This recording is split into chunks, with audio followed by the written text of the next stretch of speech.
Shalom adik-adik, hari ini kita akan mendengar cerita Alkitab tentang Saul menyelamatkan penduduk Yabes. Mari kita dengar cerita ini sama-sama.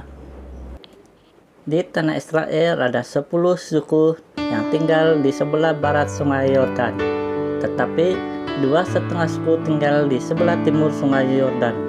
Suku Israel yang tinggal di kawasan timur lebih sedikit dan tidak sekuat dengan suku-suku di sebelah barat. Musuh-musuh Israel juga mengetahui hal ini. Orang Amon tinggal berdekatan dengan suku Gad, Ruben, dan Manasye. Orang Amon pernah mengancam mereka semasa Yeftah menjadi hakim di Israel. Yeftah telah mengalahkan orang Amon, namun mereka menjadi kuat semula. Raja mereka, Raja Nahas, ialah seorang raja yang kejam. Dia tidak suka bangsa Israel tinggal berhampiran dengan negerinya. Dia merancang untuk memerangi mereka dan merebut tanah mereka. Jika kita menyerang sebuah kota dan dapat menaklukinya, yang lain akan menjadi cemas dan cepat-cepat menyerah. Pikir raja itu. Rancangan itu merupakan satu rancangan yang bijak. Raja itu memilih untuk menyerang kota Yabes. Pada suatu pagi, ketika penduduk Yabes baru bangun, mereka melihat tentara Amon yang dipimpin oleh Raja Nahas telah mengepung kota mereka. Jelas sekali mereka tidak mampu berbuat apa-apa untuk mengalahkan tentara seramai itu. Oleh itu, para tua-tua kota Yabes mengajukan satu penawaran kepada Raja Nahas. Mereka berkata, "Ikatlah perjanjian dengan kami, maka kami akan takluk kepada Tuhan." Tapi apakah jawaban Raja Nahas? Dia berkata, "Aku akan mengikat perjanjian dengan kamu dengan syarat bahwa setiap mata kananmu akan kucungkil." Dengan demikian, dia merancang untuk memalukan seluruh orang Israel. Penduduk Yabes sangat ketakutan apabila mereka mendengar ugutan yang kejam itu. Mereka tidak bersedia menyerahkan kota mereka jika mereka harus kehilangan mata kanan mereka. Jadi mereka pun menghantar satu lagi pesanan kepada musuh mereka.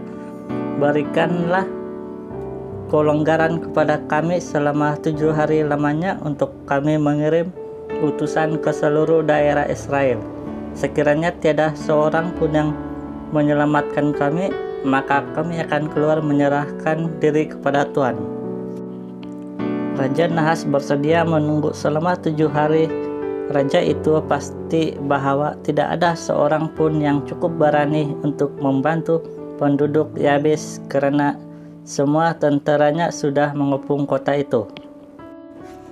Dalam situasi yang berbahaya itu, penduduk Yabes teringat bahwa Israel sekarang sudah mempunyai seorang raja. Adakah Raja Saul bersedia untuk membantu mereka? Dengan segera mereka menghantar utusan menyeberangi sungai Yordan.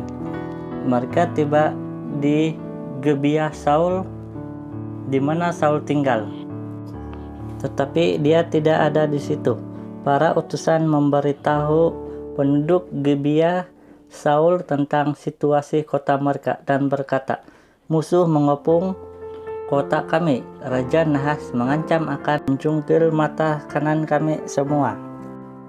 Setelah mendengar berita sedih dari seberang sungai Yordan, menangislah seluruh umat itu dengan suara yang nyaring. Di manakah Saul? Walaupun dia sudah dipilih sebagai raja, dia belum mempunyai sebuah istana dan tidak duduk di atas singgasana. Dia bekerja seperti biasa untuk menolong bapaknya.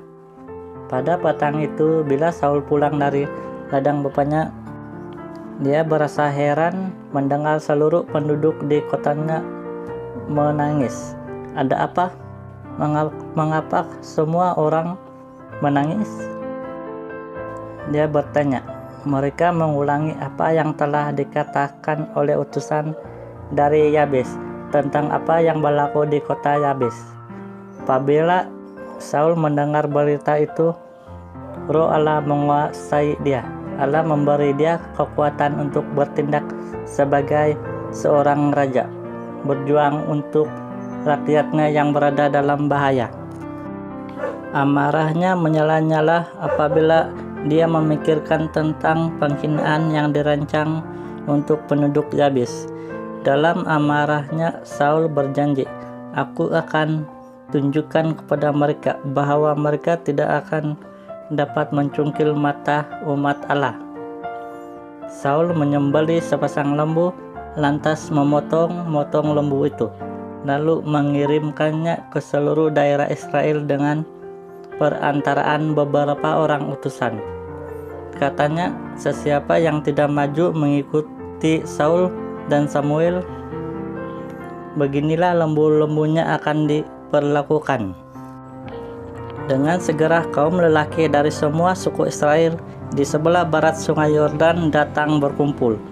Apabila mereka melihat betapa beraninya Saul dan Samuel, mereka bersemangat untuk ikut menyelamatkan kota Yabes. Saul menghitung jumlah tentaranya, ada 330.000 orang.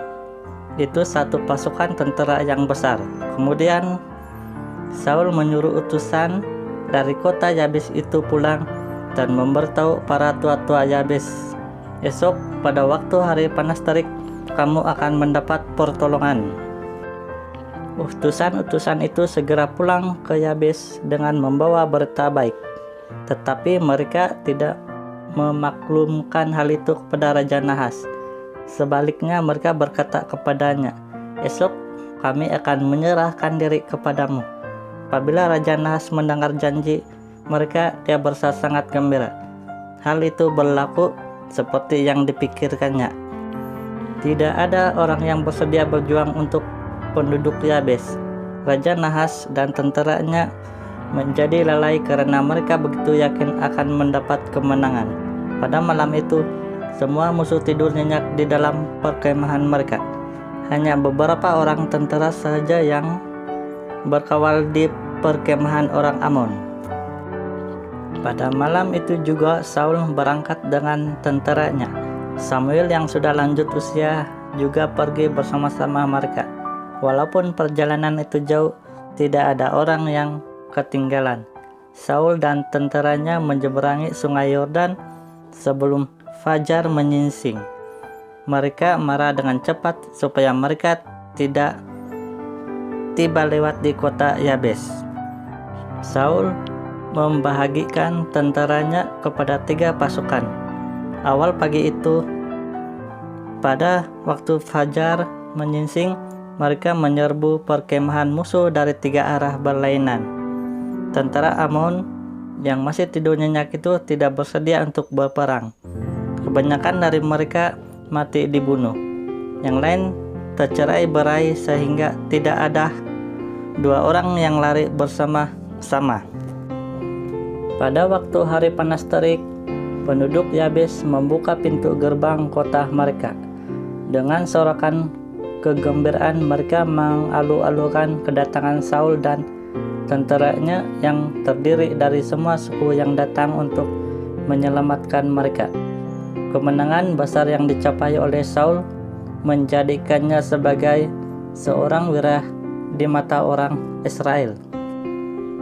Mereka bersedia melakukan apa sahaja untuk raja mereka yang masih muda, yang telah mengalahkan orang Amon. Di manakah orang yang dahulunya berani berkata bahwa Saul tidak layak menjadi raja kita, jerit mereka. Serahkanlah mereka kepada kami, supaya kami boleh membunuh mereka. Tetapi Saul berkata, tiada seorang pun yang akan dibunuh pada hari ini. Pada hari ini kita patut memuji Allah yang telah memberi kita kemenangan. Kemudian Samuel memimpin orang Israel menyeberangi sungai Yordan ke Gilgal. Tempat itu merupakan tempat nenek moyang mereka berkemah untuk suatu jangka masa yang lama setelah mereka memasuki negeri Kanaan. Sebuah mezbah penyembahan telah dibangunkan di tempat itu. Ada 3 peristiwa penting yang berlaku di Gilgal pada hari itu. Saul telah ditabalkan menjadi raja di hadapan Tuhan. Kemudian orang Israel membawa korban persembahan kepada Allah sebagai tanda kesyukuran mereka atas kemenangan terhadap orang Amon. Akhir sekali ada satu pesta sebenar dan perayaan yang menggembirakan. Penduduk Yabes tidak pernah melupakan apa yang dilakukan oleh Saul dan betapa cepat dia menolong mereka. Kelak pada hari yang menyedihkan bagi Saul, mereka membalas kebaikannya, tetapi cerita itu adalah untuk lain kali.